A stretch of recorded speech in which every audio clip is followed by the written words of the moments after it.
Good morning बेटा। जय श्री राम भाई, जय श्री राम, जय श्री राम, जय श्री राम।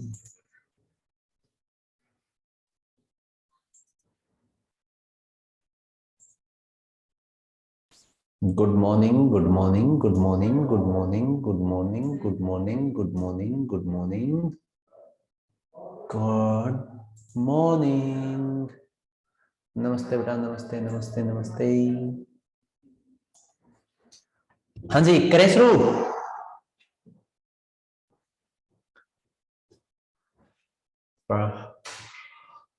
बस बेटा, जीतते रहो, जीते रहो, जीते रहो। भगवान तुम्हारी सारी इच्छाएं पूरी करे। हाँ जी, बोलिए। आई हैव ए एक एक का मतलब क्या होता है? I have a question. हाँ बेटा बोल, जल्दी बोल भाई, फिर देखा के पढ़ना है बेटा आज अपने को, और आज अपने को बहुत कुछ पढ़ना है।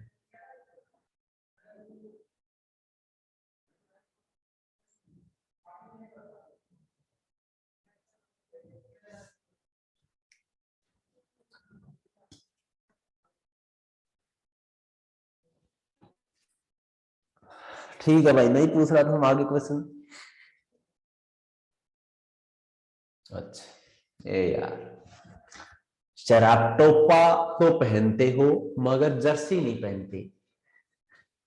जिस चीज को ठंड लगती है उसी चीज को ढक लेना चाहिए, ठीक है ना बेटा? हाँ, चलो करते हैं शुरू। अगर हम बात करें बेटा, सबसे पहले आज हम पढ़ना है जी प्रीडेशन, और कोशिश करनी है आज इसको खत्म करने की, लेकिन समझने की चीजें तो ढंग से जी, ठीक है?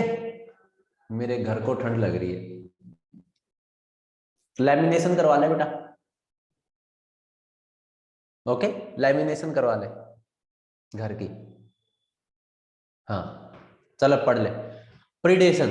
अगर हम बात करें प्रीडेशन की बेटा, तो सिंपल सा मतलब याद रखिए जी प्रीडेशन का। प्रीडेशन का सिंपल सा मतलब क्या है? कैच,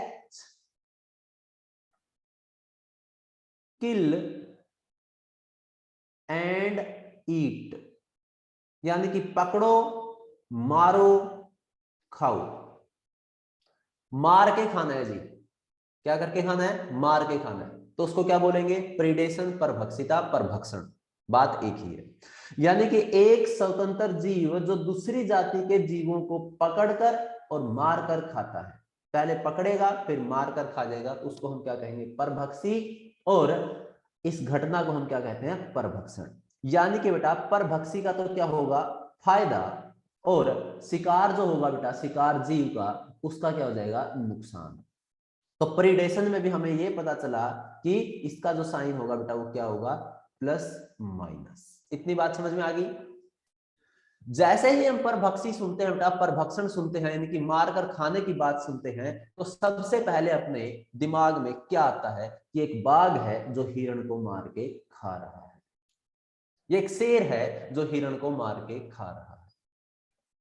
आता है जी ये दिमाग में, सबसे पहले हमें यही आता है दिमाग में, ठीक है। अगर हम बात करें बेटा, लेकिन एक बीज को खाने वाली चिड़िया, एक बीज को खाने वाली गोरैया, ये भी क्या है? एक परभक्षी है बेटा। अब आप कहोगे सर ये परभक्षी कैसे? सिंपल सा बात सोचो बेटा कि गोरैया भी क्या है जी? एक बीज खा रही है।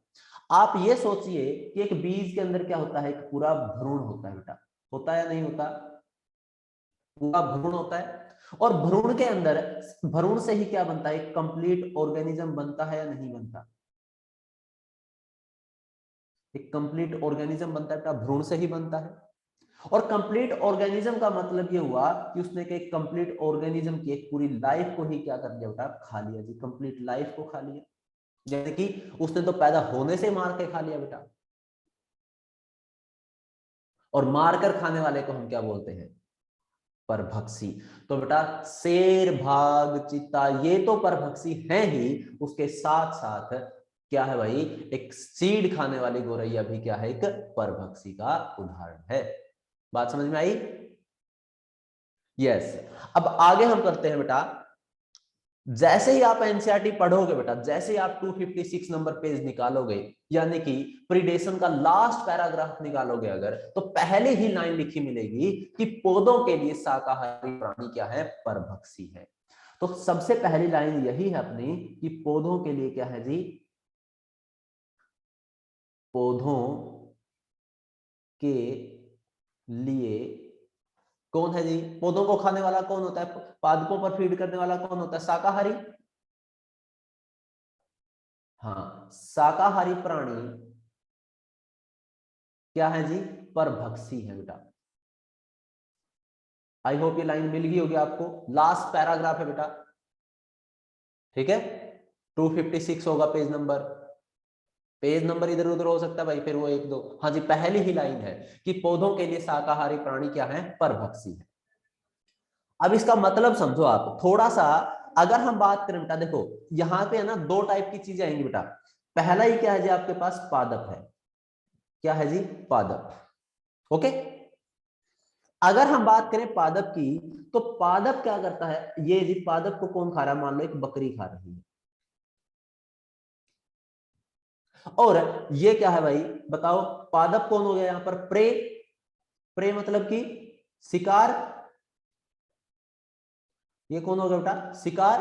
और बकरी कौन है भाई, यहाँ पे बकरी है आपका शिकारी, यानी कि परभक्षी।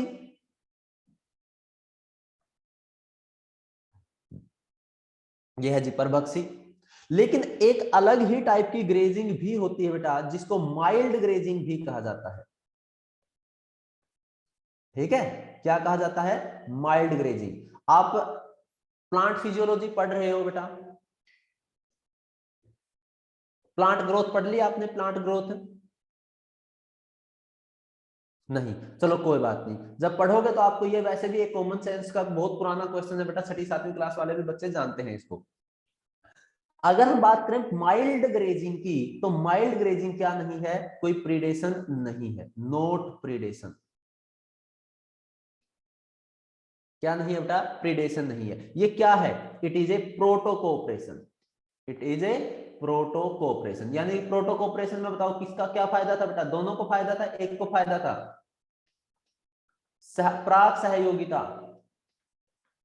दोनों को फायदा था। हाँ, तो माइल्ड ग्रेजिंग कैसे है, किसका उदाहरण है बेटा, प्रीडेशन का नहीं, प्रोटोकोऑपरेशन का एग्जांपल है। देखो अगर आपने देखा होगा बेटा, जो माइल्ड ग्रेजिंग होती है उसका मतलब समझो पहले, मान लो ये जगह है भाई एक, ये क्या है, जगह है, यहां पर क्या फैला है जी, ग्रास फैला हुआ है। आपने पता होगा बेटा कि अगर हम ग्रास को ऊपर से काटते हैं तो उसकी एपिकल ग्रोथ बढ़ जाती है, घट जाती है। देखा होगा माली को काटते हैं, ऊपर ऊपर से काट देते हैं ना, एपिकल ग्रोथ बढ़ जाती है। तो ऐसा ही माइल्ड ग्रेजिंग का कंसेप्ट है। तो यहां पर क्या हो जाएगा, इसकी ग्रोथ को क्या कर देता है, वृद्धि कर देता है। तो माइल्ड ग्रेजिंग क्या कर देती है, ग्रास की वृद्धि में या वृद्धि को बढ़ा देता है, ठीक है। तो माइल्ड ग्रेजिंग का मतलब समझ गए। जैसे मान लो ग्रास है, ग्रास को कौन खा रहा है, काऊ। तो बताओ काऊ का फायदा है या नुकसान है, काऊ का बताओ। हाँ जी, काऊ का क्या है, फायदा है। लेकिन ग्रास का भी फायदा है, यहां पर ग्रास क्या होगा, ये ऊपर ऊपर से खाएगी तो उसकी ग्रोथ क्या हो जाएगी, एपिकल ग्रोथ हो जाएगी इसकी। इसलिए माइल्ड ग्रेजिंग को हम क्या नहीं बोलते, प्रेडेशन नहीं बोलते। इसको बेटा हिंदी में क्या बोलते हैं, शीर्षस्थ, कुछ ऐसा ही बोलते हैं ना शायद, शीर्षस्थ वृद्धि। कंफर्म मुझे नहीं है, हाँ जी शीर्षस्थ, हाँ एपिकल, हाँ एपिकल को बेटा, ठीक है, एपिकल ग्रोथ हो जाएगी, ठीक है। चलो जी अब आगे पढ़ते हैं बेटा। अब हमें पढ़ने हैं प्रीडेशन के बहुत बड़े जो फायदे हैं अपने, वो फायदे पढ़ने हैं बेटा। तो कौन से फायदे हैं, क्या क्या फायदा होगा, और अगर प्रीडेटर ना हो इस इकोसिस्टम के अंदर तो क्या होगा जी। तो सबसे पहले अपना पॉइंट्स के बेस पे बता रहा हूं बेटा, हम देखो ठीक है, एक एक पॉइंट बताएंगे ताकि एनसीईआरटी की लाइन आपको अच्छे से समझ में आ जाए, ठीक। अब हम शुरुआत से बेटा परिभक्षण पढ़ने वाले हैं, परभक्षण पढ़ने वाले हैं एनसीईआरटी से, जो आपको मिलेगा 255 नंबर पेज पे। सबसे पहले अगर हम बात करें तो आपको पता है कि पादप क्या करते हैं भाई? हाँ जी, पादप क्या करते हैं? क्या फोटोसिंथेसिस करते हैं? ठीक है जी। ये थी जी ग्रास। मान लो ग्रास की बात करते हैं, ये अपने को पढ़ना है बेटा। ग्रास को हिंदी में लिखूं क्या भाई? हिंदी बता देना, आप तो बता देना, आप तो पहले ही। चलो बात ठीक है भाई, ले कोई बात नहीं। ग्रास है बेटा, घास है। ठीक है जी। यार पूरा टॉपिक एक साथ है यार महिमा बेटा, ऐसी बातें क्यों कर रहे हो यार तुम? पूरा प्रिडेशन एक साथ है, मतलब एक एक लाइन का पेज नंबर लिखूंगा मैं, है? पूरा टॉपिक एक साथ है, इसमें थोड़ी लाइनें इधर उधर है सारी। हद होती है यार।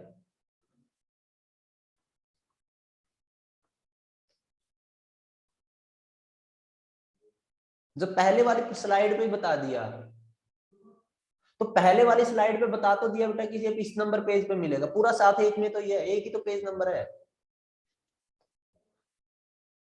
अलग से कोई लाइन हो तो है ना।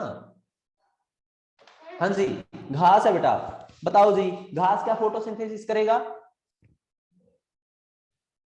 ये सौर ऊर्जा को रासायनिक ऊर्जा में बदलेगा। इसके पास क्या आई? ऊर्जा। सन से इसने एनर्जी ली, और सन से एनर्जी किसके पास पहुंच गई? घास के पास। तो इसके पास क्या है जी? एनर्जी। क्या कोई और ऐसा जीव है, क्या कोई शाकाहारी मांसाहारी कोई ऐसा है जो इस सोलर ऊर्जा को केमिकल ऊर्जा में कन्वर्ट कर सके? जी नहीं, कोई नहीं कर सकता पादपों के अलावा। तो बेटा एनर्जी किसके पास है? घास के पास। अब अगर मैं ये कहूं कि मान लो, पहला ही क्वेश्चन आपसे ये पूछा गया, यही क्वेश्चन पूछा गया है कि मान लो किसी समुदाय में पादपों को खाने के लिए प्राणी ही ना हो, तो इस ऊर्जा का क्या होगा बेटा? आपने थर्मोडायनेमिक्स में ऊर्जा के लॉ पढ़े होंगे बेटा, कि ऊर्जा को ना तो क्या किया जा सकता? संग्रहित किया जा सकता, ना ही उसको डिस्ट्रॉय किया जा सकता। ना आप ऊर्जा बना सकते हो, ना आप ऊर्जा नष्ट कर सकते हो, ना ही ऊर्जा को स्टोर कर सकते हो। सिर्फ क्या करना पड़ेगा आपको? उसको ट्रांसफर कर सकते हो, कंजर्वेशन कर सकते हो, दूसरी फॉर्म में कन्वर्ट कर सकते हो। तो ये सोचो कि इस घास के पास जितनी भी एनर्जी होगी, उस एनर्जी का होगा क्या? कन्वर्ट तो ये कर नहीं पाए, कन्वर्ट तो इसने तो कर लिया, लेकिन बेटा आगे स्टोर तो नहीं कर सकता ना इसको डिस्ट्रॉय कर सकता। तो इसीलिए प्रेडेटर बहुत जरूरी है। तो अगर मैं कहूं कि घास को कौन खाएगा? घास को मान लो किसने खाया? खरगोश ने। ठीक है, ये तो फूड चेन याद ही रख लेना आप। खरगोश ने। खरगोश को किसने खा लिया बेटा? भेड़िए ने, वोल्फ। और भेड़िए को कौन खाएगा भाई? मान लो शेर। तो बताइए जी, अब ये ऊर्जा कहां से चल के कहां तक पहुंच जाएगी? एनर्जी बेटा कहां से चली, कहां पे पहुंची? ग्रास पे से खरगोश पे, खरगोश से कहां पहुंचेगी? भेड़िए पे, और भेड़िए से कहां पर पहुंचेगी? शेर पे। तो एक तरीके से आप ना कहूं कि मान लो आपसे मैं क्वेश्चन पूछता हूं कि बताओ भाई, घास के लिए यहां पर, घास के लिए यहां पर परभक्षी कौन है? घास के लिए परभक्षी ये है जी, खरगोश, है ना? खरगोश के लिए कौन है? भेड़िया। और भेड़िए के लिए परभक्षण कौन है जी? परभक्षी कौन है? शेर। तो कुल मिला के बात ये बताओ कि क्या परभक्षण की वजह से ही ये एनर्जी ट्रांसफर हुई या नहीं हुई? जी हाँ, वेरी गुड। तो क्या हम ये बोल सकते हैं कि घास कौन से स्तर पर बोलते हैं हम? T1 पे। कि T1 पे जी ट्रोफिक लेवल फर्स्ट, तो दूसरे नंबर पर कौन आ गया? T2, फिर T3, और फिर T4। तो बताओ जी, T1 से T2 तक ये एनर्जी किसकी वजह से गई? प्रीडेशन की वजह से गई या नहीं गई? अगर उसको मार के ना खाता, घास को ना खाता, तो क्या उसके पास एनर्जी जाती? जी नहीं। ऐसे T2 से T3 पे कौन गई, कैसे गई एनर्जी? परभक्षण की वजह से गई। T3 से T4 पे कैसे गई? परभक्षण की वजह से गई। तो क्या आप ये बोल सकते हो कि पोषक स्तरों पर ऊर्जा स्थानांतरण के स्रोत हैं?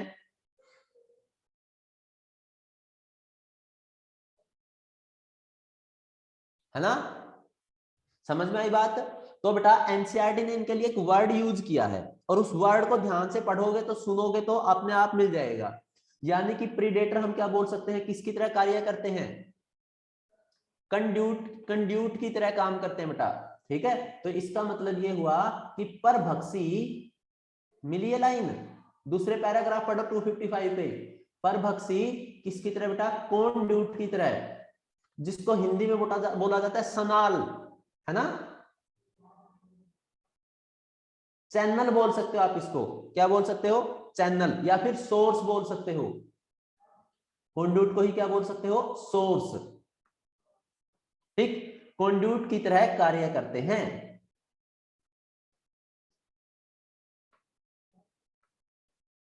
की तरह कार्य करते हैं। पहला पॉइंट समझ में आ गया।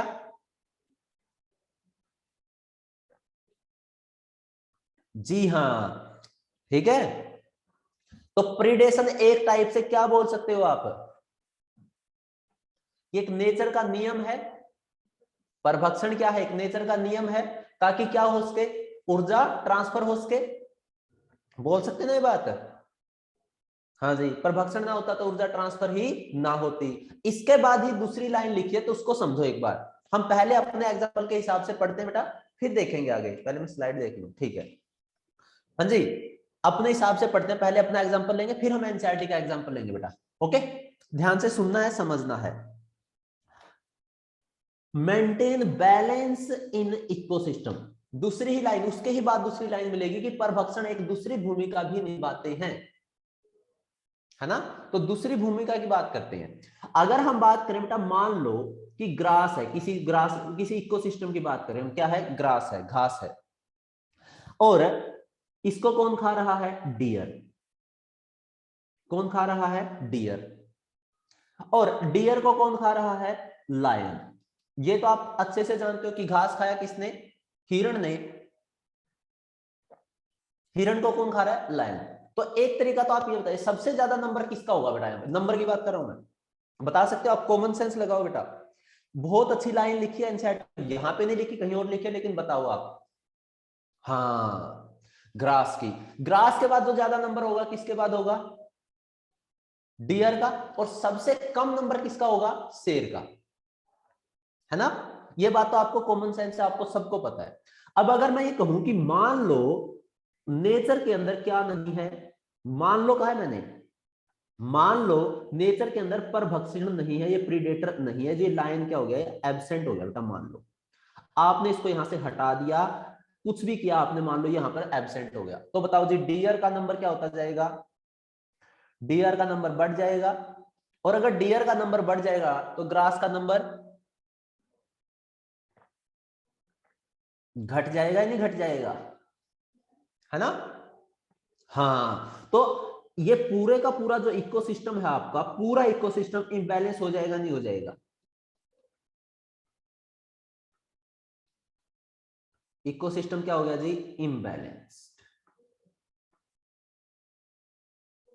सही बात है, जी हाँ, इकोसिस्टम क्या हो जाएगा, इम्बैलेंस हो जाएगा। तो अब अगर बताओ मैं दोबारा से शेर को ले आऊं, फिर से बैलेंस हो जाएगा, नहीं हो जाएगा। शेर आएगा, हिरण को खाना शुरू कर देगा, और हिरण को खाना शुरू कर देगा, तो दोबारा से हिरण का नंबर क्या हो जाएगा, कम हो जाएगा, और ग्रास का नंबर बढ़ना शुरू हो जाएगा, तो इकोसिस्टम दोबारा से बैलेंस्ड हो जाएगा। तो बताइए दूसरी लाइन समझ में आई।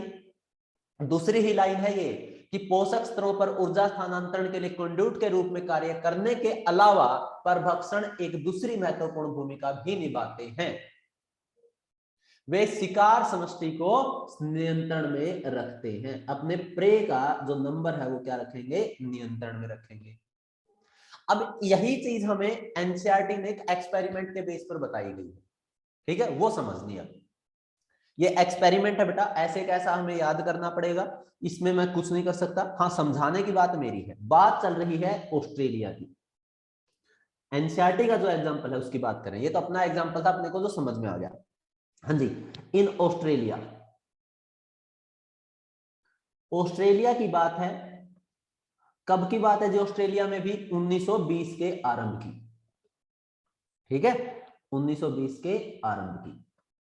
सब आपको एनसीईआरटी में मिल जाएगा, बस एक बार ध्यान से सुन लेना। ऑस्ट्रेलिया में 1920 के आरंभ में क्या हुआ बेटा, एक एक्सोटिक स्पीसीज इंट्रोड्यूस करवाई गई। क्या करवा दी गई, एक विदेशी स्पीसीज लाई गई भाई, ठीक है, एक बाहरी स्पीसीज लाई गई, एलियन स्पीसीज लाई गई।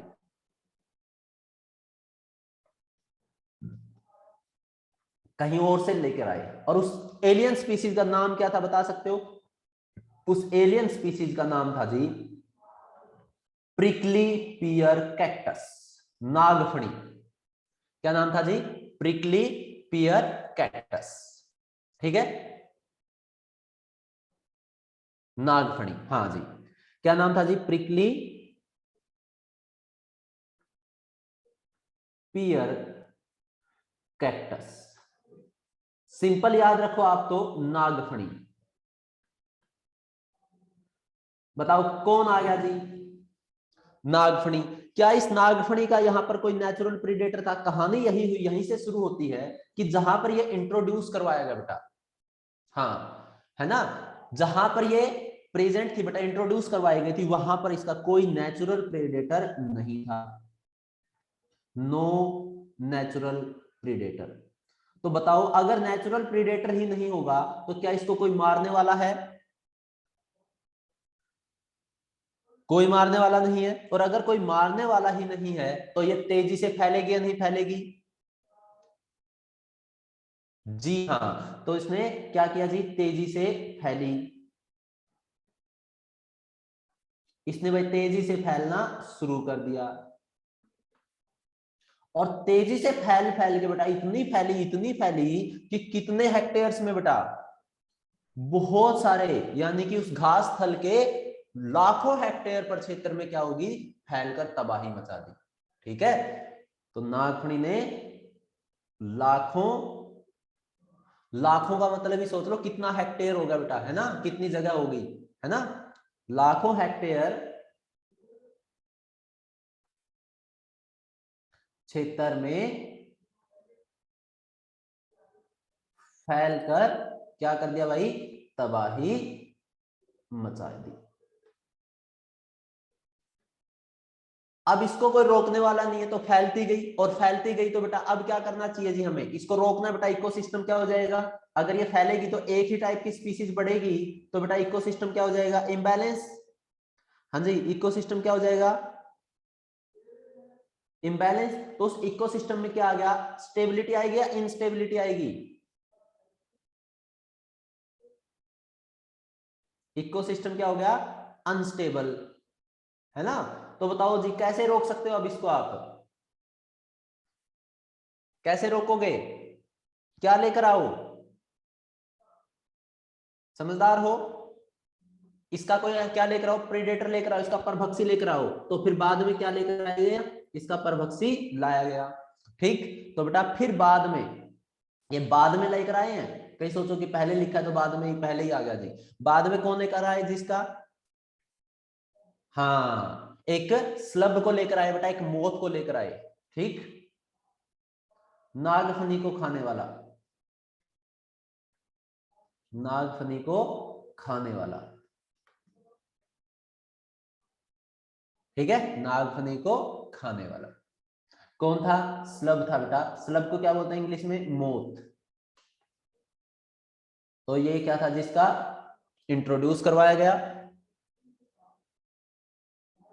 अब बताओ क्या ये नागफनी को खा जाएगा? और अगर नागफनी को ये खा जाएगा तो वहां पर क्या हो जाएगा? इकोसिस्टम एक बार दोबारा से आक्रामक नागफनी को नियंत्रित कर लेगा। सही है बेटा? क्लियर? बैलेंस हो जाएगा इकोसिस्टम। बात समझ में आ गई? किसी को कोई बात? देखो बेटा याद ऐसे कैसे याद रखना पड़ेगा भाई, समझाने की बात मेरी है। करें फिर आगे शुरू। इसके बाद हम थर्ड पॉइंट पढ़ेंगे बेटा, मेंटेन स्पीशीज डाइवर्सिटी।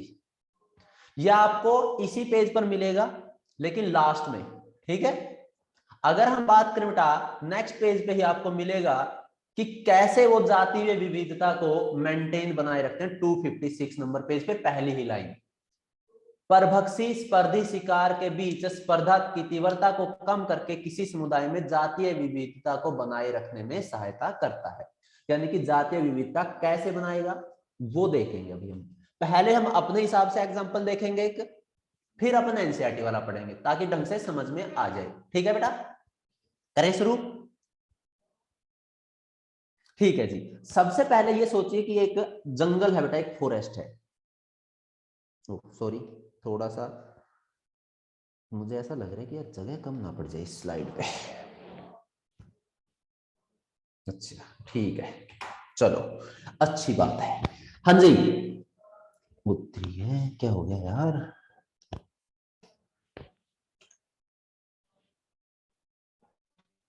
हाँ जी, करें शुरू? देखो बेटा, जो पहला एग्जांपल है उसको ध्यान से समझना है। एनसीईआरटी वाला तो अपने को ऐसे कैसा याद रखना ही है, वो तो अपने आप समझ में आ जाएगा। ये है जी एक जंगल, एक फॉरेस्ट, समझने की कोशिश करना है जी।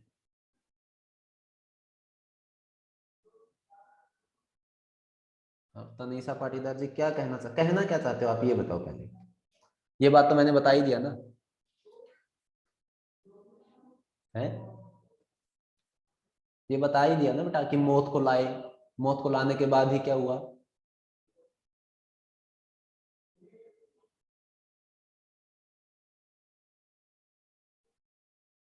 दोबारा पढ़ बेटा एक बार, दोबारा पढ़ तनीषा पाटीदार जी, बेटा एक बार दोबारा पढ़ उसको, दोबारा पढ़ उसको। ऑस्ट्रेलिया से लेकर नहीं आए, परभक्षी को उसके प्राकृतिक आवास से ऑस्ट्रेलिया लाए जाने के बाद, ऑस्ट्रेलिया से नहीं, ऑस्ट्रेलिया लाए जाने के बाद, पढ़ा लिखा हुआ तो ढंग से पढ़ ले। चिंक पोकली सी आगे न पढ़ाने तेरी, मेरे को ऐसा लग रहा है कि तू नहीं चाहती कि आज मेरा परभक्षण खत्म हो जाए। चुपचाप बैठी रहे वरना आज मैं तेरा शिकार कर लूंगा। Catch kill and eat. वैसे मैं नॉनवेज नहीं खाता, लेकिन शुरुआत कर सकता हूं आपसे।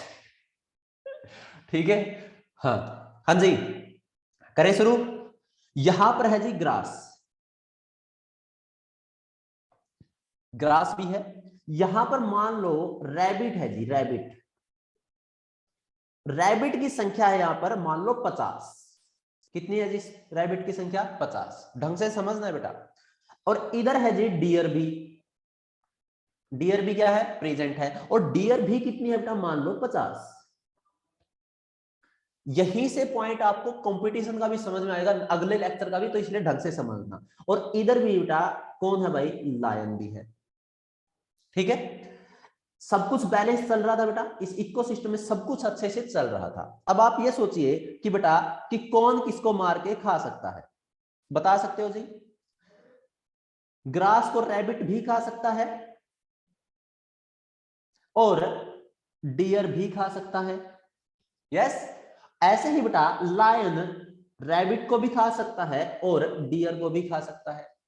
सही बात है जी। ओके, मैंने क्या कहा कि अब हमने इसे एब्सेंट कर दिया जी, लायन को क्या कर दिया? एब्सेंट। समझ रहे हैं कि अगर नेचर के अंदर, अगर इकोसिस्टम के अंदर प्रीडेटर ना हो तो कैसे स्पीसीज डाइवर्सिटी मेंटेन रहती है। हमने माना है बेटा ये कि इफ लायन क्या हो? एब्सेंट हो। तो आप कहोगे सर रैबिट का भी नंबर बढ़ेगा, डियर का भी नंबर बढ़ेगा, कहोगे ये बात? यस और नो? यस। ठीक है, उससे पहले आप एक बात बताइए कि यहां पर आपको कितने टाइप की स्पीसीज दिखाई दे रही है बेटा टोटल? अभी अगर लायन प्रेजेंट है तो 4, 4 अलग अलग स्पीसीज हैं, तो जाति विविधता अपनी कितनी है? 4। अब हमने इस लायन को यहां से हटा दिया, रिमूव कर दिया, भेज दिया कि तू थोड़ी सी देर के लिए भाई, थोड़े दिनों के लिए अपने नाना के घर चला जा, अपने मामा के घर चला जा, कहीं पर भेज दिया हमने इसको। तो बताइए कि आप कहोगे सर खरगोश का भी नंबर बढ़ेगा और डियर का भी नंबर बढ़ेगा, लेकिन एक बात बताइए बेटा कि डियर में से और खरगोश में से खाने की क्षमता जो है वो किसकी ज्यादा है? इस डियर की फीडिंग एफिशिएंसी ज्यादा है, खाने की जो क्षमता है बेटा क्या है? ज्यादा है। सही बात है। और खरगोश की बेटा फीडिंग एफिशिएंसी क्या है? कम है। सही है। बता देना जो पॉइंट आपको लगे कि नहीं सर ऐसा थोड़ी होता है। इसकी जो फीडिंग एफिशिएंसी होगी बेटा वो क्या होगी? कम होगी। अब आप एक बात बताओ कि डियर का नंबर भी बढ़ रहा है, मैंने मान लिया आपकी बात, खरगोश का नंबर भी बढ़ रहा है बेटा, मैंने मान ली बात, तो ग्रास कम होता जाएगा नहीं होता जाएगा? ग्रास कम होता जाएगा, और अगर ग्रास कम होता जाएगा तो क्या इन दोनों के बीच में कंपटीशन नहीं होगा, खरगोश और डियर के बीच में? और अगर खरगोश और डियर के बीच में कंपटीशन होगा तो फीडिंग एफिशिएंसी किसकी ज्यादा? डियर की। तो बताओ ज्यादा खाने को किसको मिलेगा? डियर को। डियर जीत जाएगा, और डियर जीत जाएगा तो ये खरगोश, क्या इनका नंबर अब बढ़ता जाएगा? नहीं, इसको तो खाने को ही नहीं मिलेगा, और खाने को ही नहीं मिलेगा तो बेटा ये जो रैबिट हैं एक टाइम ऐसा आएगा कि एकदम से क्या हो जाएंगे, एक्सटिंक्ट हो जाएंगे। यस और नो? तो ये कुछ ही दिनों में क्या हो जाएंगे, एक्सटिंक्ट हो जाएंगे। फिर क्या होगा? फिर क्या हुआ? डियर बढ़ता जा रहा है तो उनके बीच में भी कंपटीशन होगा, फूड कम होता जाएगा तो वो भी बेटा क्या हो सकता है, एक्सटिंक्ट हो सकते हैं, नहीं हो सकते? हो सकते हैं।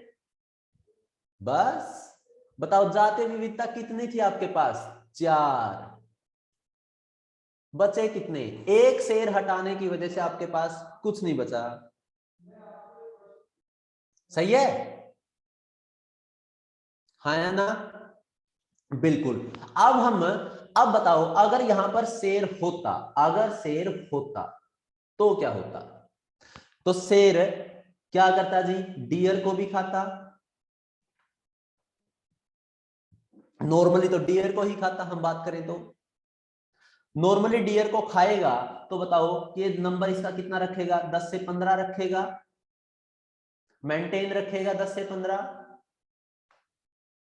खरगोश का नंबर 50 भी है तो भी बेटा मेंटेन रहेगी, स्पीसीज डाइवर्सिटी नहीं रहेगी, कि उनके बीच में कंपटीशन रहेगा। डियर का नंबर वो बढ़ने नहीं देगा ज्यादा, खरगोश का भी ज्यादा नंबर बढ़ने नहीं देगा, है ना? ऐसे ही बेटा किसको मेंटेन रखेगा, सब कुछ रहेगा, सही रहेगा। तो बताओ जी क्या परभक्षण जातीय विविधता को मेंटेन रखते हैं?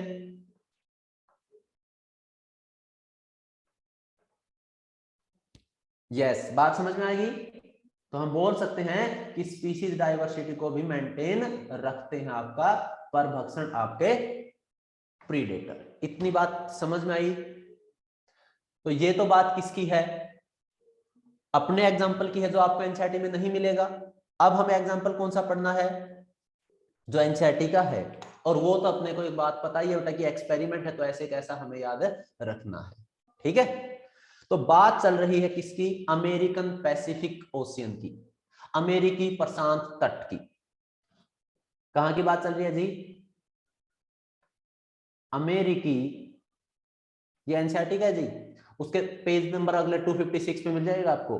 हाँ जी, अमेरिकी किसकी बात चल रही है बेटा, प्रशांत तट, है ना? पैसिफिक को उसी बोलते हैं ना, बता दिया करो यार तुम कुछ बातें। पैसिफिक तट बेटा, अमेरिकन पैसिफिक कोस्ट। और उसका भी कौन सा एक कोस्ट है बेटा, एक मतलब कि क्या बोलते हैं उसको, तट बोलते हैं, है ना? तट, किनारा, क्या बोलते हैं, किनारा। हाँ, कि चट्टानी अंतर्जवारीय,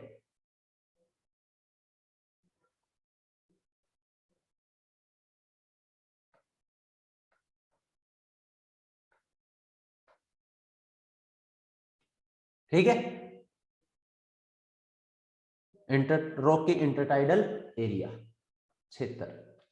बताओ जी यहां पर क्या था बेटा, देखो ध्यान से सुनना बेटा, यहां पर जो प्रीडेटर था, यहां पर जो परभक्षण था वो था बेटा आपकी starfish, pisaster starfish, pisaster starfish, तारा, हाँ स्टारफिश कोई बोलते हैं ना, तारामीन, हाँ, पिजास्टर स्टारफिश, ये थी जी प्रीडेटर। अब बताओ जी क्या किया गया बेटा, एक्सपेरिमेंट कर रहे हैं बेटा हम ऑस्ट्रेलिया में जाके, अमेरिका में जाके, सॉरी ऑस्ट्रेलिया में से तो आ गए, इसको हमने क्या कर दिया, एक्सपेरिमेंटली रिमूव कर दिया, जैसे शेर को किया था ना, तो ऐसे क्या कर दिया बेटा, एक्सपेरिमेंटली रिमूव। बताओ जी क्या होगा? क्या देखने को मिला हमें बेटा कि सिर्फ और सिर्फ एक, कितने में? सिर्फ और सिर्फ एक साल में, सिर्फ एक साल में क्या हो गया? बहुत सारी जातियां विलुप्त होगी। किसकी? एक्सेरुकाओं की बेटा। क्या बोलते रहे? इनवर्टिब्रेट्स। हाँ, more than more than 10, more than 10 species, 10 species से भी अधिक स्पीसीज बेटा किसकी? इनवर्टिब्रेट्स की, इनवर्टिब्रेट्स एक्सटिंक्ट होगी भाई, खत्म, विलुप्त। ठीक है, क्या होगी जी? विलुप्त। तो बताओ क्या ये स्पीसीज डाइवर्सिटी मेंटेन करता है? अब एक लाइन और लिखी मिलेगी वहां पर, और ठीक कर लेना भाई, शायद हिंदी में मिसप्रिंट मिल जाए बेटा। बेटा हिंदी में जहां पर भी अंतरा जातीय लिखा मिले ना, अंतरा, उसको अंतर कर लेना। ठीक है, ओके। हाँ, तो बेटा किसकी वजह से हुआ? किसकी वजह से हुआ था जी? ये अंतर जातीय स्पर्धा के कारण।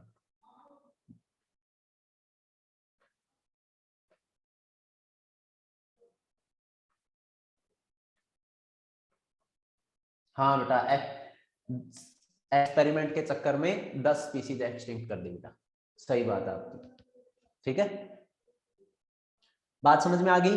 तो कुल मिला के बात यह है कि अमेरिकी प्रशांत तट पर जो रॉकी इंटरटाइडल एरिया था उसमें प्रेडेटर था स्टारफिश, उस स्टारफिश को वहां से हटा दिया, और उसके हटाने के बाद हमें क्या देखने को मिला कि एक साल में ही, अरे यही तो बता रहा हूं यार, एक साल में ही एक्सटिंक्ट हो गई बेटा 10 से भी ज्यादा स्पीसीज। ठीक है, जैसे वहां पर किसके बीच में कंपटीशन हुआ था? अपने केस में अपने जो एग्जांपल लिया था हिरण और खरगोश के केस में, है ना? तो यहां पर बेटा अलग अलग इंटरस्पेसिफिक स्पीसीज के बीच में कंपटीशन हुआ। इंटरस्पेसिफिक यानी कि अलग अलग स्पीसीज के बीच में कंपटीशन हुआ, और एक स्पीसीज की पूरी इनवर्टिब्रेट्स क्या हो गए बेटा? खत्म हो गए। ठीक है, ओके जी, आगे पढ़ते हैं बेटा नेक्स्ट वन। अब हम दोबारा से 255 नंबर पेज पर चलेंगे, एनसीईआरटी के लास्ट पैराग्राफ के लास्ट बेटा, लास्ट में लाइनें लिखी है कुछ, और हालांकि ये चीजें मैं आपको बहुत सारी बता चुका हूं, पहले भी बता चुका हूं। कृषि पीड़कनाशी कंट्रोल नियंत्रण के बेटा पेस्ट कंट्रोल में अपनाए गए जी, बायोलॉजिकल कंट्रोल मेथड। अगर आपको याद हो तो जब हमने माइक्रोब्स इन ह्यूमन वेलफेयर पढ़ा था बेटा, तो हमने कहा था कि एक जीव जो बीमारी वगैरह फैला रहा था, हम उसको रोकने के लिए दूसरे जीव को भेजते हैं जो उसको मारकर खा जाता है। तो एक तरीके से बायोलॉजिकल कंट्रोल मेथड यानी कि कृषि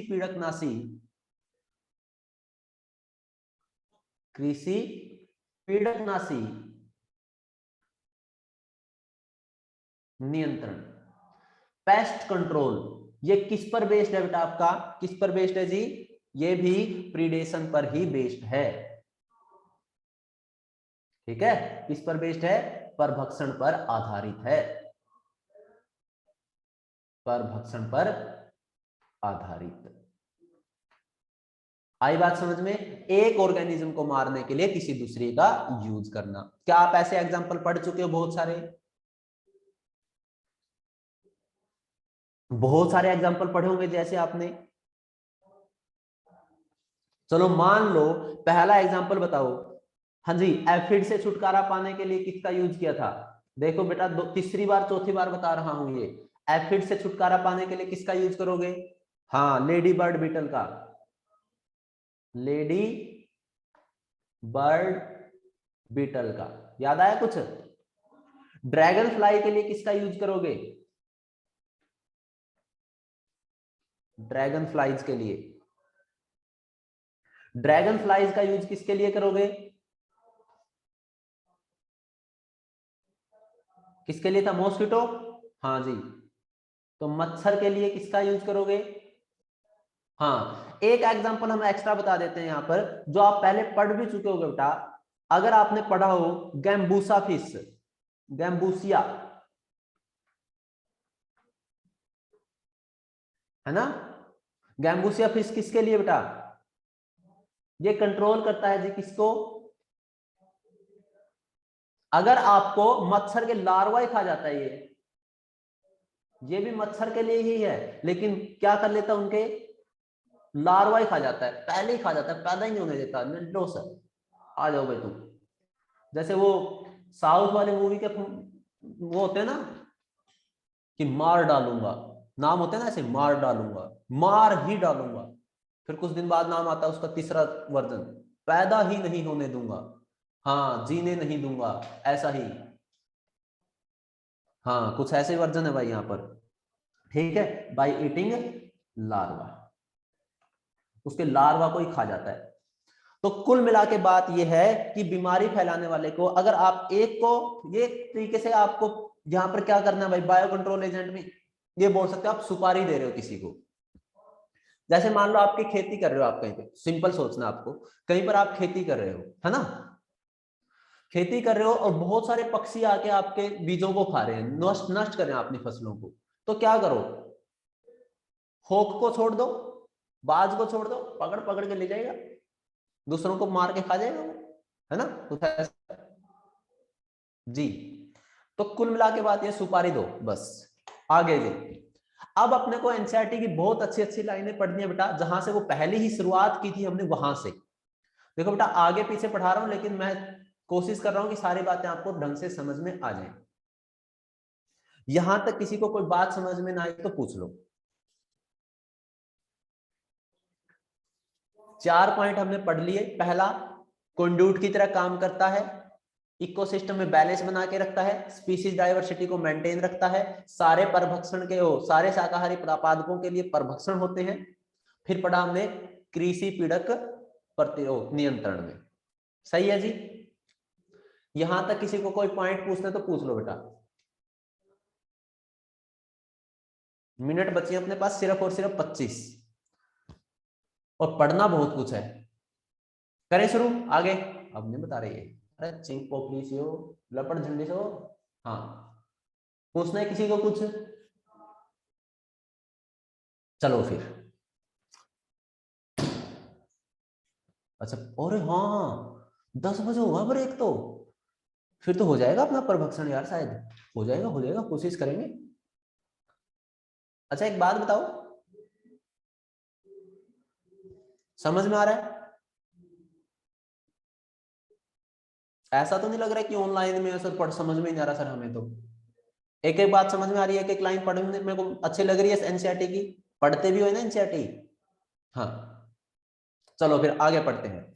अगर हम बात करें नॉर्मल पूरे संसार की, पूरे वर्ल्ड की, बेटा प्लांट ऑर्गेनिज्म और एनिमल प्लांट की बात कर रहे हैं हम, यहां पे ध्यान से समझना है कि 70% से भी ज्यादा, जब आप बायोडाइवर्सिटी पढ़ोगे तो ये लाइनें आपको मिलेंगी, अभी नहीं मिलेंगी यहां पर एनसीईआरटी में नहीं मिलेंगी, लेकिन मैं थोड़ा सा बेस बना रहा हूं।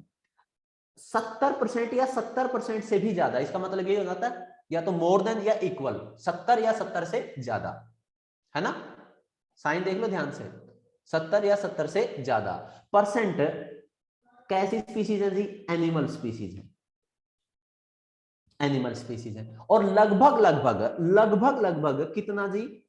22% प्लांट स्पीसीज है। लगभग लगभग बोला बेटा हमने, मान लो लगभग लगभग क्या है जी? 22% स्पीसीज है प्लांट की। अब एक तरीके से आप ये बताइए डाइवर्सिटी किसकी ज्यादा है बेटा, प्लांट की या एनिमल की?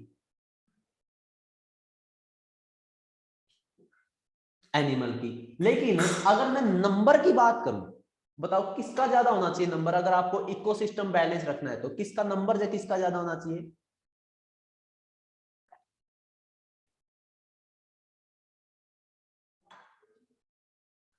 जी हाँ, प्लांट का। बेटा फूड हमेशा ज्यादा होना चाहिए, अगर फूड कम होगा कंपटीशन होगा, और अगर कंपटीशन होगा तो स्पीसीज डाइवर्सिटी का लॉस होगा। अभी अभी आपने पढ़ा है कि अगर कंपटीशन होगा तो लॉस होगा, तो फूड हमेशा क्या होना चाहिए? ज्यादा। तो मैं ये बोल सकता हूं कि प्लांट डाइवर्सिटी की अगर हम बात करें तो प्लांट का ऑर्गेनिज्म का नंबर क्या है, प्लांट ऑर्गेनिज्म का नंबर क्या है? बेशक उसका टाइप कम हो, लेकिन इसका ऑर्गेनिज्म का नंबर क्या है जी? ज्यादा है किससे? एनिमल ऑर्गेनिज्म से। सही बात है, यस और नो? ये तो बात समझ में आ गई। लेकिन नंबर ज्यादा होने के बावजूद भी हम ये बताइए कि डाइवर्सिटी किसकी ज्यादा है? प्लांट डाइवर्सिटी क्या है जी? प्लांट की का डाइवर्सिटी कम है और एनिमल डाइवर्सिटी क्या है? ज्यादा है। पहला ही क्वेश्चन आपके लिए ये रहा आपकी कंप्यूटर स्क्रीन पर, मोबाइल स्क्रीन पर, लैपटॉप स्क्रीन पर, कि क्वेश्चन यही है कि आखिर प्लांट की डाइवर्सिटी एनिमल डाइवर्सिटी से कम क्यों है ना?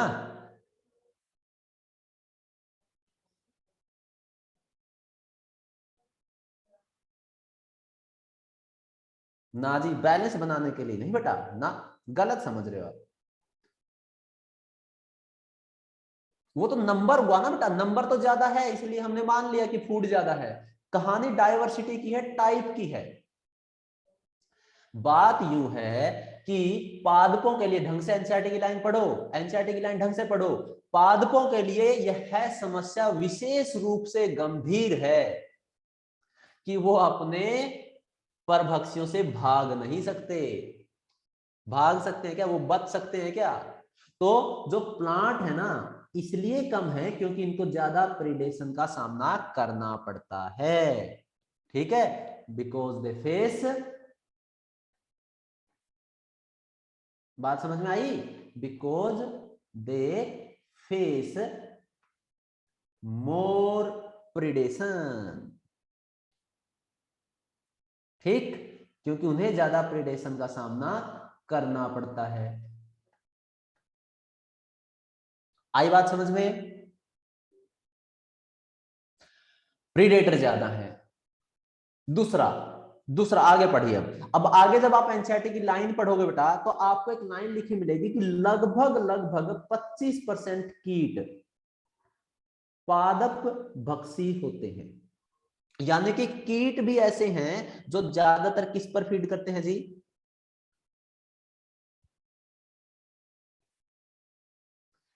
हाँ, पादप भक्षी, फाइटोफैगस बोलते हैं इसको, फाइटोफैगस। फाइटो मतलब कि प्लांट और फैगस मतलब कि खाने वाले, फाइटोफैगस। अब हो सकता है कि ये कुछ भी खाएं, लेकिन किस पर निर्भर है बेटा? कीट भी अपने क्या, किस पर निर्भर है अपने खाने पीने के लिए? पादपों पर। किस पर है जी? पादपों पर। तो चाहे फिर वो क्या खाएं, कुछ भी खाएं उससे, चाहे कुछ भी खाएं, ठीक है, हमें इस बात से कोई मतलब नहीं है। चाहे वो पादप रस खाएं या फिर पादप के अन्य भाग खाएं। ओके, यानी कि वो क्या खाते हैं भाई? पादप रस या पादप के अन्य भाग खाते हैं। आई बात समझ में? मिली ये लाइन आपको? लास्ट पैराग्राफ की वही लाइन है बेटा कि पौधों के लिए शाकाहारी, हाँ, पादपों को खाने वाले ज्यादा बेटा।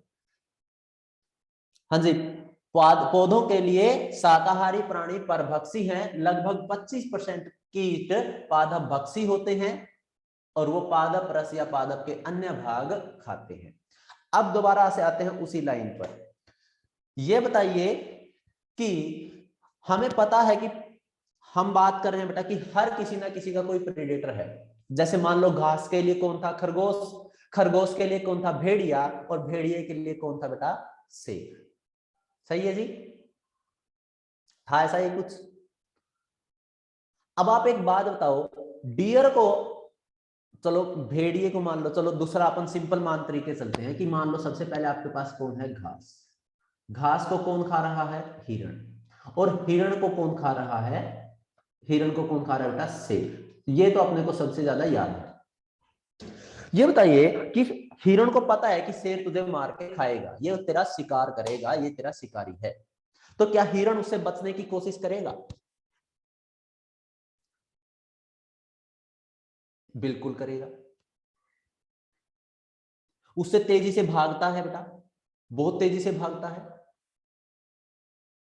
लेकिन कहीं ना कहीं अगर उसका टाइम आ गया हो भाई, उसका अगर मरने का समय आ चुका हो, तो शेर उसको दबोच ही लेता है, शेर उसको पकड़ ही लेता है। हाँ, मुड़ता भी बहुत तेजी से है। तो बचने की हर कोई कोशिश करता है या नहीं करता, बस इतनी सी बात है। हर शिकार अपने शिकारी से, परभक्षी से बचने की कोशिश करेगा। एक मूवी आई थी बेटा बागी, उसकी टाइगर श्रॉफ की। उसमें सिफोजी नाम का एक करेक्टर था, जिसने उसके गुरु का रोल किया था ना। उसमें एक बहुत अच्छा डायलॉग कहा था उसने, उसमें बहुत अच्छी लाइन कही गई थी कि एक जंगल में जब सुबह एक शेर उठता है और एक हिरण उठता है, तो वो ये दोनों यही सोचते हैं कि अगर आज तू नहीं भागा तो किसी का खाना बन जाएगा, हिरण। और शेर भी यही सोचता है कि अगर तू नहीं भागा तो ये तेरे से बच जाएगी और तू भूखा रह जाएगा, तू मर जाएगा।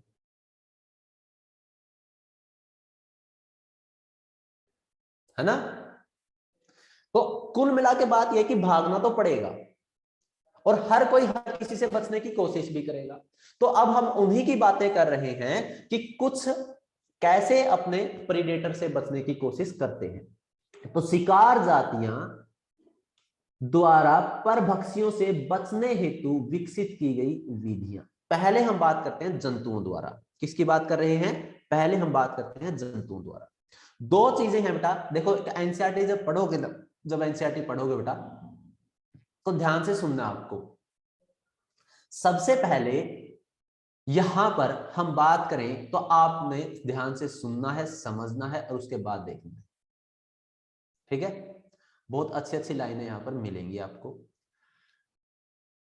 ओके, तो लिखा मिलेगा साफ साफ एनसीईआरटी में कि अगर हम बात करें, अगर हम, ये क्या हो गया भाई,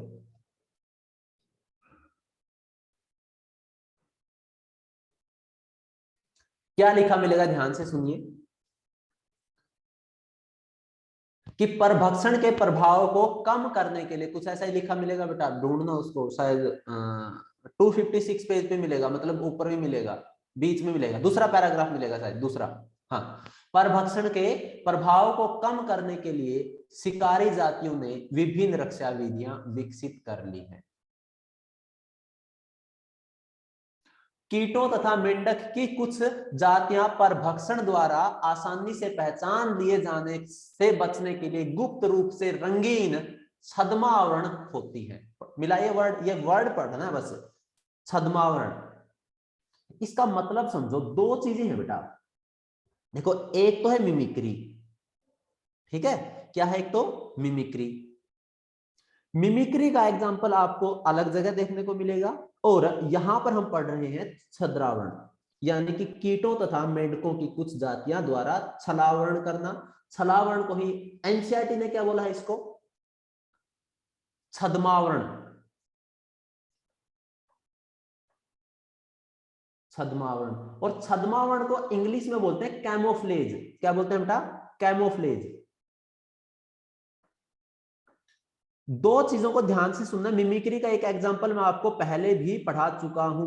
क्या याद आया आपको? मिमिक्री का एग्जांपल याद आया? मिमिक्री का परसों, या परसों म्यूचुअलिज्म में पढ़ा था बेटा हमने, कि एक पेटल किसके जैसा बन जाता है? बी, फीमेल बी के जैसा बन जाता है, वो मिमिक्री थी। तो दोनों में मतलब समझो, कि अगर मैं कहूं कि किसकी बात चल रही है, कैमोफ्लेज की। कैमोफ्लेज का मतलब क्या होता है? Change in colour. क्या होता है बेटा? Change in colour. चेंज करना अपना कलर, किसके according? According to environment. According to environment. आपने देखा होगा, हाँ जी, अपने बैकग्राउंड के अकॉर्डिंग क्या करना? कलर चेंज कर लेना। मान लो ग्रास क्या है? हरा है, ठीक है। मेंढक भी क्या हो गया? हरा हो गया। हाँ जी, गिरगिट के जैसा बोल लो। मेंढक भी क्या हो गया? हरा हो गया। तो बताओ, उसका परभक्षी उसको पहचान पाएगा? वो तो क्या सोचेगा, ये तो ग्रास है, और ग्रास वो खाएगा नहीं, कुछ ऐसा। तो अगर आप इन्वायरमेंट के अकॉर्डिंग क्या कर रहे हो, कलर चेंज कर रहे हो क्या करने के लिए? क्या अपनी पहचान छिपाने के लिए या पहचान दिखाने के लिए? जी हाँ, छिपाने के लिए, to mask identity, to mask identity, hide करने के लिए। ओके ओके जी। ऐसा ही एक वर्ड है मिमिक्री, लेकिन एक दूसरे से रिलेटेड। बताओ कैमोफ्लेज में बेटा किसके अकॉर्डिंग कलर चेंज किया आपने? किसी भी ऑर्गेनिज्म ने इन्वायरमेंट के अकॉर्डिंग, जैसा इन्वायरमेंट था वैसा हो गया। लेकिन मिमिक्री का मतलब होता है चेंज करना, चेंज इन, अब वो चेंज किस किस में आ सकता है? साइज में आ सकता है, शेप में आ सकता है, या कलर में आ सकता है। किसके अकॉर्डिंग बेटा? अकॉर्डिंग टू अदर ऑर्गेनिज्म, किसी दूसरे ऑर्गेनिज्म के कॉपी करना। यहां पर इन्वायरमेंट नहीं, किसी दूसरे ऑर्गेनिज्म की तरह काम करना। ठीक है, मिमिक्री। आई बात समझ में? जैसे मान लो एक एग्जांपल दे कि कोई भी एग्जांपल ले लो बेटा, कि मान लो कि शेर किसको खा रहा है? हिरण को खा रहा है। थोड़ा सा सोचने की बात है। ठीक है, शेर किसको खा रहा है? हिरण को खा रहा है। हिरण किसको खा रहा है? ग्रास को खा रहा है। बाई चांस ऐसा हुआ नहीं अभी तक, मान लो ग्रास अपने अंदर क्या कर ले, या फिर वो क्या कर ले, हिरण अपने अंदर इतना चेंज कर ले कि बेटा वो हिरण के जैसा दिखना ही बंद हो जाए, कुछ ऐसा दिखे शेर उसको, ऐसी चीज हो जाए कि शेर उसको खाए ही ना। तो बताओ शेर उसको क्या करेगा?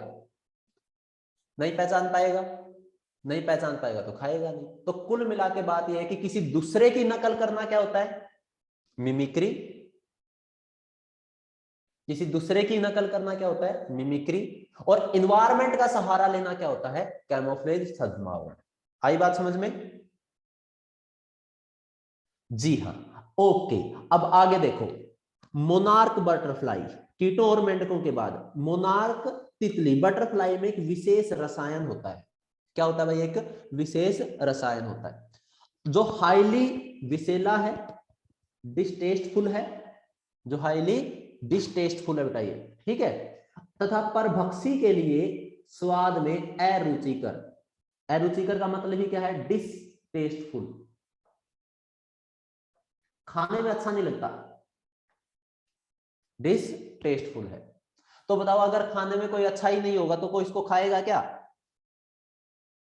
नहीं, वो बच जाएगा। और ऐसा वो क्यों होता है बेटा? डिस्टेस्टफुल क्यों होता है? क्योंकि मोनार्क बटरफ्लाई इस रसायन को अपनी इल्ली अवस्था में, इल्ली अवस्था कौन से होते हैं? इल्ली को क्या बोलते हैं? कैटरपिलर। हाँ, कैटरपिलर में एक विशेष जहरीली खरपतवार को खाकर अपने शरीर में एकत्रित करता है। तो कैटरपिलर स्टेज में क्या करता है बेटा? ये पॉइजनस वीड के सीड खाता है, जिसकी वजह से एक स्पेशल केमिकल, एक विशेष रसायन उसकी बॉडी के अंदर क्या हो जाता है? इकट्ठा हो जाता है। अब उसको कोई भी खाएगा, अगर उसको कोई भी खाएगा तो क्या हो सकता है जी? क्या हो सकता है? उसको अच्छा लगेगा नहीं, और अगर अच्छा नहीं लगेगा तो वो उसको खाएगा नहीं। तो इस तरीके से मोनार्क तितली ने क्या कर लिया है? अपने आप को बचाना सीख लिया है। ठीक है, ये तो बातें हुई बेटा एनिमल्स की। क्या ऐसा जंतु कर सकते हैं? पहली बात तो ये है बेटा कि क्या जंतु एक जगह से दूसरी जगह पर भाग सकता है? नहीं भाग सकता। तो बेटा उसको प्रेडेशन का ज्यादा सामना करना पड़ेगा। लेकिन हर कोई बचने की तो कोशिश करेगा बेटा, और बचने की कोशिश करेगा। तो अब हम पादपों द्वारा पढ़ रहे हैं बेटा, सबसे पहला जो केस अपने को पढ़ना है वो है जी आपका आकारिकीय साधन। क्या है जी? आकारिकीय साधन, मोर्फोलॉजिकल। नहीं बेटा, नहीं मरती, वो मरती नहीं है। ठीक है, हाँ। दूसरा भी नहीं मरता बेटा, उसका प्रीडेटर भी नहीं मरता, कहीं सोचो कि वो मरता है। उसको बस खाने में अच्छा नहीं लगता। अब 2-4 बार खाया, वो अच्छा नहीं लगा उसको, तो उसने उसको खाना बंद कर दिया। ये मिमिक्री नहीं है बेटा, नहीं, मैंने कब कहा ये मिमिक्री है? अरे यार, इसका मतलब ये थोड़ी है मिमिक्री के साथ लिखा। मिमिक्री का तो ये है कि जैसे कीटों और मेंढकों द्वारा कुछ क्या कर लिया गया? छलावरण। ये तो कैमोफ्लेज हो गया। ऐसा ही कोई क्या कर सकता है, मिमिक्री भी कर सकता है। हमने ये एग्जांपल दिया, ये इसका लेना देना नहीं है यहां से, ये मिमिक्री नहीं है। कहीं सोचो कि सेकंड नंबर पे मिमिक्री पढ़ रही है, तो मैंने बताया कि मिमिक्री हुई और कैमोफ्लेज दो अलग अलग वर्ड होते हैं, ठीक है। हाँ जी जैद साहब, आई बात समझ में? ये मिमिक्री नहीं है बेटा, मोनार्क बटरफ्लाई। हाँ चलो भाई, अकारिकीय साधन, अकेसिया देखा होगा आपने, कैक्टस देखा होगा बेटा, वो अपने कांटों का निर्माण कर लेते हैं, नहीं कर लेते? कांटे बन जाते हैं। अब बताओ कांटों वाली चीज को कोई खाएगा? क्यों आएगा कोई अटैक करने? सबसे पहले वही चुभेंगे उसके, कैसे खाएगा उसको कोई? सही है ना? तो पादपों ने अपने अपने अंदर बेटा उस हिसाब से कर लिया है। ऐसे अगर हम बात करें बेटा कैलोट्रोपिस, देखा होगा, हर किसी ने देखा होगा कैलोट्रोपिस। कैलोट्रोपिस नाम का एक पादप है, एक खरपतवार है जो अपने आप उग जाती है। इसके अंदर एक अत्यधिक विषैला हृदय ग्लाइकोसाइड यानी कि कार्डियक ग्लाइकोसाइड्स, हाईली पॉइजनस है बेटा, उत्पन्न करता है जी, जो पशुओं को क्या कर देता है, बीमार कर देता है। ये इतनी संख्या में विषैला पदार्थ है बेटा कि एकदम से किस पे अटैक करेगा, हार्ट पे जाके अटैक करेगा। इसीलिए तो क्या बोला गया है, हृदय वाला ग्लाइकोसाइड है बेटा ये, तो उसकी डेथ भी कर सकता है। इसीलिए कैलोट्रोप, हाँ जी ओक, आक बोलते हैं बेटा जिसको अपन, है ना, आंकड़ा, हाँ ओक, देखा होगा ये, है ना। हाँ इसको कोई खाता हुआ नहीं दिखाई देगा आपको, इसीलिए नहीं दिखाई देता ये। ओके ओके जी, लास्ट बेटा, कुछ पादप शाकाहारियों से बचने के लिए विभिन्न प्रकार के रसायन, ये नाम याद करने बेटा, निकोटीन, कैफीन, क्यूनिन, स्ट्राइकनिन, ओपियम आदि उत्पन्न करते हैं, क्योंकि ये कैसे होते हैं, जहरीले होते हैं। आपने पढ़ा होगा बेटा, नाम कहीं पे पढ़े होंगे, निकोटीन किसमें होता है, तंबाकू में। हाँ कैफीन कॉफी में। क्यूनिन पढ़ा है, क्यूनिन, क्यूनिन, हाँ ड्रग है बेटा, मलेरिया के बाद देते हैं ये अपन, क्यूनिन की दवाइयां, गोलियां, टैबलेट, हाँ दूध के साथ खाते हैं कि 2 गोली खा लेना, बुखार नहीं आएगा, मलेरिया नहीं होगा। ऐसे बेटा ओपियम, ओपियम अफीम, तो हम तो इसको दूसरे यूज के लिए यूज करते हैं, आपने देखा होगा कि ड्रग्स वगैरह बनाने में यूज करते हैं हम इसका, लेकिन प्लांट्स ने ये अपने लिए थोड़ी बनाए थे बेटा, समझ रहे हो ना बात को? क्या ये प्लांट्स ने अपने लिए बनाए थे क्या? नहीं, प्लांट्स ने तो अपने आप को परभक्षण से बचाने के लिए बनाए थे ये, लेकिन क्या किया, हमने उसका यूज करना शुरू कर दिया। ठीक है, तो ऐसे भी पादप क्या कर सकते हैं, अपने अंदर कोई केमिकल्स बना सकते हैं, विशेष प्रकार के रसायन उत्पन्न करके। ठीक है जी। अब हम बात करते हैं बेटा कुछ ऐसी चीज जो आपने सुनी नहीं होगी, हो सकता है सुनी हो, सम प्रीडेटर प्लांट्स, तो समझ जाओ कि मतलब ही क्या है। अब तक तो पादपों को खाने वाले थे, अब पादप खाने वाले आ गए। हम्म, हाँ नेफ्थिन, नेफेंथस, उल्टा हो गया अब। अगर हम बात करें बेटा, तो सबसे पहला क्वेश्चन यही है कि सम प्रीडेटर प्लांट्स में हम करने वाले किसकी बात कर रहे हैं? यहां पर है बेटा इंसेक्ट, इंसेक्ट या फिर ईटिंग बोल लो, इंसेक्ट ईटिंग प्लांट। हालांकि ये वर्ड बेटा नहीं बोला जाता इसके लिए, इसके लिए बोला जाता है इंसेक्टिवोरस, इंसेक्टिवोरस प्लांट। हिंदी में बोले तो बेटा कीटहारी पादप, कीटहारी पादप। ठीक, एग्जाम्पल की अगर हम बात करें बेटा, तो इसके एग्जाम्पल कौन से हैं जी? इसके एग्जाम्पल बेटा हम 3 याद कर लेते हैं, बहुत है, आपने 1 2 4 तो पढ़े भी होंगे इसके एग्जाम्पल। नेफेंथिस है, पढ़ा है क्या, नेपेंथस?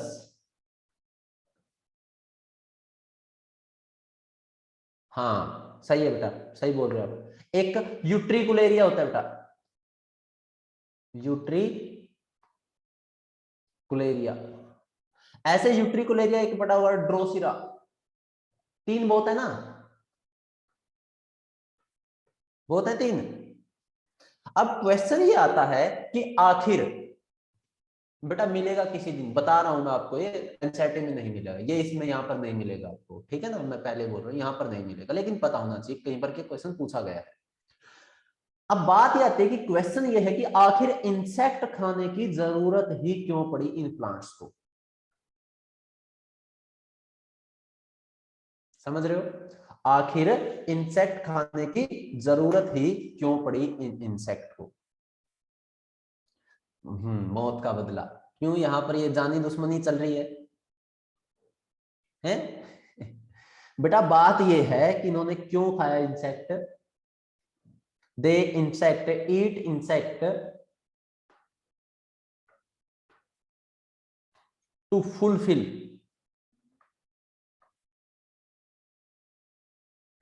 Deficiency of nitrogen. हाँ बेटा वेरी गुड, पता तो है भाई बच्चों को, डेफिशिएंसी ऑफ नाइट्रोजन, नाइट्रोजन की कमी को पूरा करने के लिए ये किसको खा जाते हैं, क्योंकि वो बेटा सारे प्लांट्स नहीं खाते, ऐसा नहीं है कि सारे प्लांट्स खाते हैं, कुछ प्लांट्स खाते हैं, सम लिखा ना नाम के आगे ही। हाँ फिजियोलॉजी में पढ़कर आए हैं हम, बिल्कुल, फिर क्यों बोल रहे हो कि नहीं पढ़ा है। और अगर हम बात करें बेटा ऐसे प्लांट्स ग्रो कहां करते हैं, that is grow in nitrogen deficient soil. कहां पर ग्रो करते हैं बेटा, nitrogen deficient soil, nitrogen deficient soil. आई बात समझ में। तो अब हम बेटा अपने लेक्चर को बाइंड अप करते हुए, आज का लेक्चर हम खत्म करते हुए लास्ट पॉइंट पढ़ने वाले हैं प्रीडेशन का। यहां तक किसी को कोई बात समझ में ना आई हो तो पूछ लेना, हालांकि हम मॉड्यूल डिस्कस करेंगे आज, थोड़ा सा, ज्यादा नहीं थोड़ा सा, ठीक है, करें शुरू। अब क्वेश्चन ये है, थोड़ा सा सिंपल सोचना है, डेफिशिएंट कमी रहे, कमी कमी, इतनी बार वर्ड यूज कर लिया मैंने डेफिशिएंसी, पूरी हेल्थ एंड डिजीज में यही वर्ड यूज किया जाता है। हाँ बेटा ध्यान से सुनना है, मान लो एक जंगल है, हर टाइप का जीव रहता है, बेटा 3 एग्जांपल लिख तो दिए मैंने, ले एटसेट्रा, बस खुश।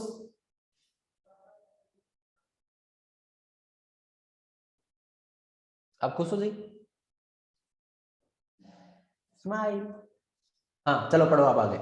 मान लो एक जंगल में बेटा प्रीडेटर है शेर, मान लो, क्या होता ही है, शेर का दिमाग खराब हो गया भाई,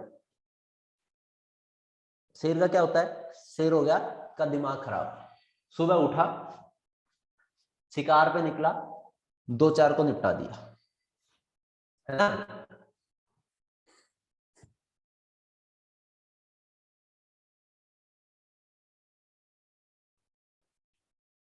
सर उसमें कहां दिमाग होता है, देखो कैसी कैसी बातें कर रहे हैं,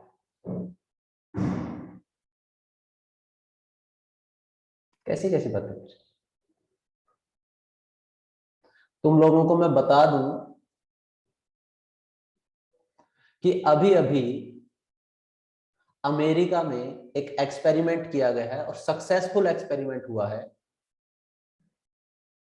एक इंसान को सुअर का दिल ट्रांसप्लांट किया है, ठीक है, हाँ।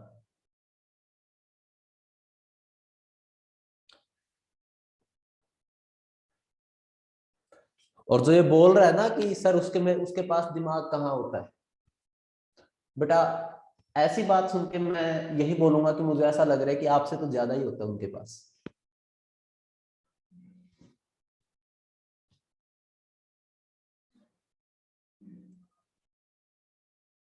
चलो पढ़ो, शेर का दिमाग खराब हुआ, शेर का दिमाग खराब हुआ जी, शेर का दिमाग खराब हुआ, भाई सुबह उठा 2-4 को निपटा दिया, खाया थोड़ा बहुत, थोड़ी देर सोया, फिर उठा 5-7 को फिर निपटा दिया, फिर सो गया, शाम हुई इवनिंग वॉक पे निकला 5-7 को फिर निपटा दिया। अगर वो ऐसे हर दिन ऐसा ही करेगा बेटा तो क्या होगा,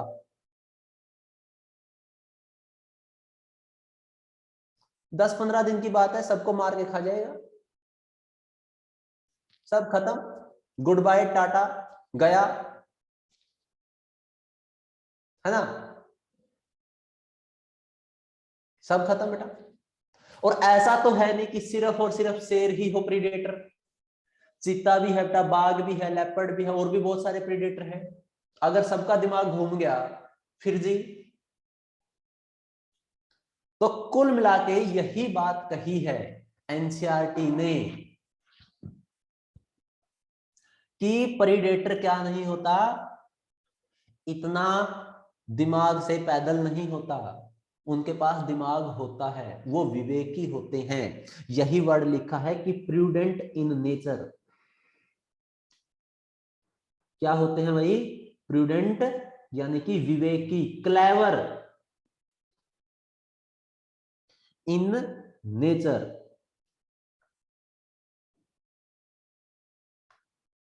क्या अपने शिकार का वो अतिदोहन करेंगे, नहीं करते। क्या नहीं करते, अपने शिकार का अतिदोहन नहीं करते, एक्सप्लॉइट नहीं करते।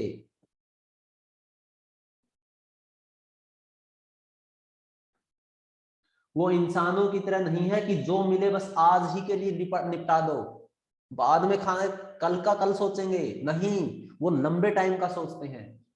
ठीक है, तुम बोलते हैं उनके पास दिमाग कहां आता है, वो अपने शिकार का अतिदोहन नहीं करते।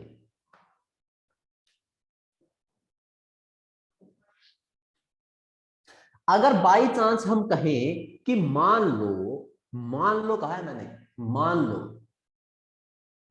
उसके पास विवेक नाम की चीज ना हो, क्या होगा। हाँ जी, प्लांट के परभक्षी भी क्या होगा बेटा, हमने कहा कि अगर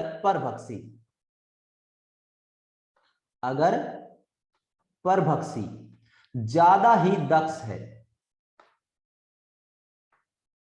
क्या है भाई, ज्यादा ही दक्ष है। दक्ष का मतलब समझ गए,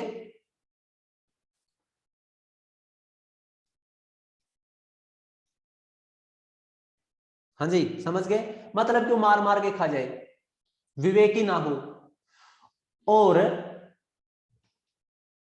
अपने शिकार का अतिदोहन करता है।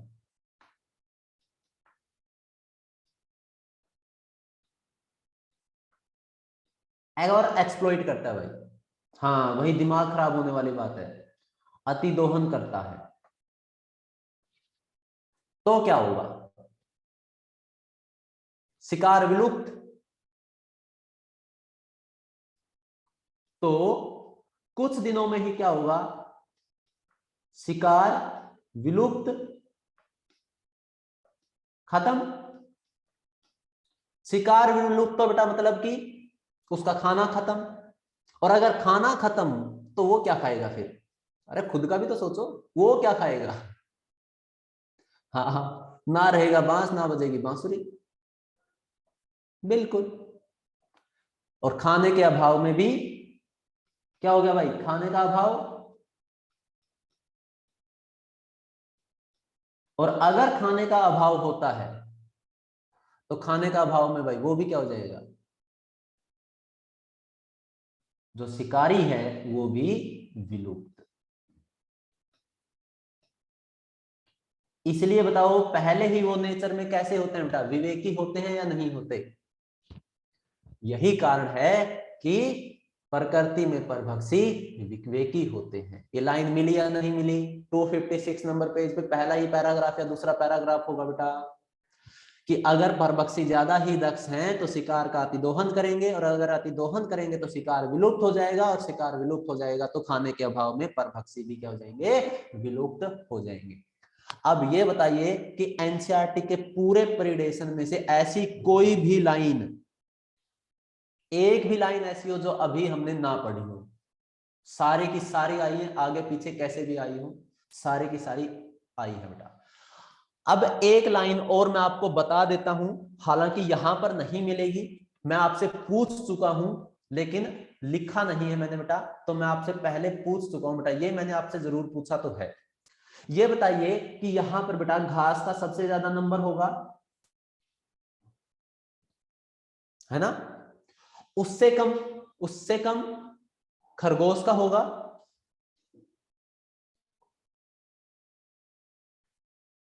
उससे कम भेड़िए का, और उससे सबसे कम शेर का। तो यही भी लाइन बेटा देखो, सही बताना चाहिए, टू वे ऑनेस्ट, मुझे वो लाइन बेटा हिंदी एनसीईआरटी में याद नहीं है कि वो लाइन कौन से नंबर पेज पे है, ठीक है? तो मैं आपको नहीं पेज नंबर नहीं बता सकता, लेकिन किसी दिन मिल जाएगी आपको। हो सकता है कि जब वो टॉपिक पढ़े अपन मुझे याद आ जाए हिंदी में, लेकिन नहीं बेटा अभी मुझे याद नहीं, टू बी ऑनेस्ट। आपको एक लाइन मिलेगी कि अगर हम बात करें किसी भी ट्रॉफिक लेवल पे, जैसे यहां पर कितने पोषक स्तर दिख रहे हैं आपको? 4 पोषक स्तर दिख रहे हैं आपको यहाँ पे। हाँ, तो अगर मैं कहूं कि शेर का नंबर किस पर डिपेंड करता है, शेर का नंबर किस पर डिपेंड करेगा, कौन से ट्रॉफिक लेवल पे डिपेंड करेगा? 1 पे, 2 पे या 3 पे? वेरी गुड, 3 पे। कैसे?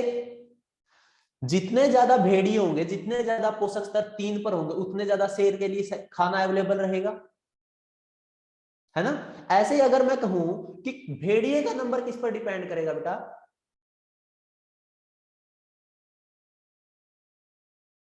खरगोश पे। जितना ज्यादा खरगोश होगा उतना ज्यादा उसके लिए खाना है, तो उतना नंबर बढ़ा देते हैं।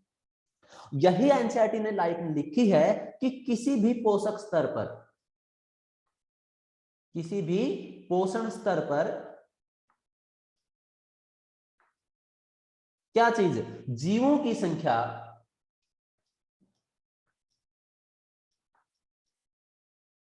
जीवों की संख्या किस चीज पर निर्भर करती है?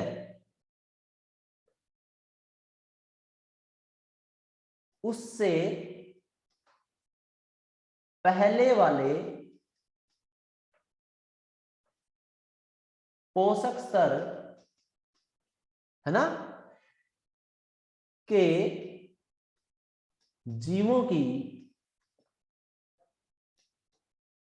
संख्या पर निर्भर करती है। उम्मीद करता हूं कि लाइन आपको समझ में आ गई होगी।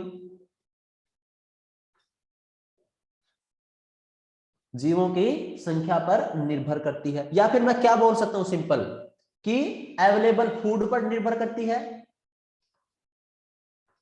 सिंपल तो हम बोल सकते हैं अवेलेबल फूड पर निर्भर करती है, कि जितना ज्यादा खाना होगा उतने ज्यादा उसका नंबर बढ़ता जाएगा। Yes, any doubt? इसके साथ ही अपना प्रीडेशन होता है खत्म बेटा। अगर किसी भी बच्चे को प्रीडेशन की कोई भी बात पूछनी हो तो पूछ सकता है, वरना अभी अपने पास 4 मिनट हैं, और 4 मिनट में हम पूरे 20 क्वेश्चन सोल्व करेंगे, पूरे 20 क्वेश्चन। एक्सरसाइज फर्स्ट के पहले हम बिगिनर बॉक्स करेंगे बेटा। बिगिनर बॉक्स नंबर फर्स्ट निकालो जी जल्दी से, फटाफट आंसर के क्वेश्चंस के आंसर देने बेटा।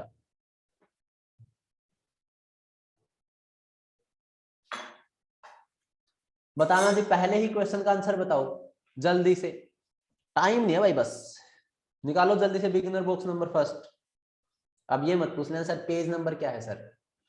इंटरकनेक्टेड, एकांकी सदस्यों द्वारा जुड़ी हुई, एकांकी सदस्यों द्वारा जुड़ी हुई पॉपुलेशन को, समष्टि को हम क्या कहते हैं बेटा? Meta population. Very good. Kangaroo rat in desert क्या होता है? गलत। Keystone species. Very good. Endemic species कब होता? अगर हम बोलते हैं कंगारू रैट इन ऑस्ट्रेलिया, हाँ जी, कुंज शिला प्रजाति। वेरी गुड बेटा। पाइनस कम्युनिटी बेटा हिमालय में। अरे ऑप्शन नहीं याद यार मुझे, देखो हिंदी में लिखो यार ऐसे कुछ। हाँ डोमिनेंट स्पीसीज, मुझे थोड़ी पता है कौन से ऑप्शन पे क्या लिखा है, डोमिनेंट स्पीसीज। ठीक है जी। इसका एक एग्जांपल और थी था, प्रोसोपिस, अरावली में प्रोसोपिस। यस। हाँ जी, किस जोन को आप इकोटोन जोन बोलते हो?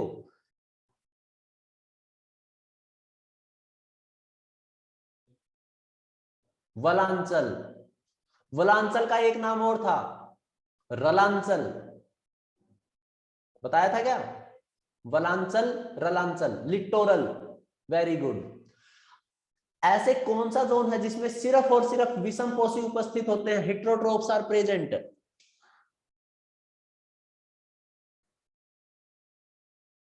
तलांचल। और रेत का अनुक्रमण किस पे होता है? रेत पर अनुक्रमण, उसको हम क्या बोलते हैं? सैमोसिरे। सैमो की स्पेलिंग पी से शुरू होती है ना, लपड़ झंडे सारे गलत लिख रहे हुए हैं। हाँ पी से शुरू होती है। चलो कोई नहीं, लिखने का मतलब यहाँ पे तो मैं तो समझ गया।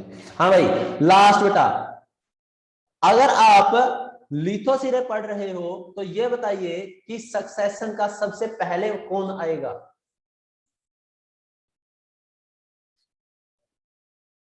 Crustose lichens. Very good. Exercise first निकालो जल्दी से, 1 मिनट बची अपने पास।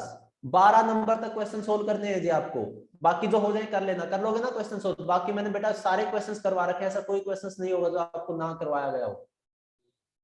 कर लोगे? बाकी किसी को पूछना हो तो पूछ लो भाई, जो कोई क्वेश्चन ऐसा हो बेटा अभी तक ना करवाया हो, अभी तक करवा लिया और आपसे सोल्व ना हुआ हो। मेरे हिसाब से तो कोई क्वेश्चन मिलेगा ऐसा। फिर भी अगर किसी क्वेश्चन में डाउट आए तो अपन बात कर लेंगे, ठीक है? 10 मिनट बाद तो आपकी क्लास ही होगी, तो करो मजे, खाओ खाना। ओके बेटा। और प्रेडेशन एक बार दोबारा पढ़ना है ये, ठीक है? हाँ दोबारा पढ़ना है एनसीईआरटी से, कहीं सोचो कि बस हो गया, पढ़ा दिया सर ने, आ गया सब समझ में। पढ़ना बेटा, लाइन टू लाइन पढ़ना, एक एक वर्ड। ओके जी, कोई बात समझ में आए तो कल पूछ लेना कि सर वो लाइन समझ में नहीं आई, उसका मतलब क्या था। ठीक है?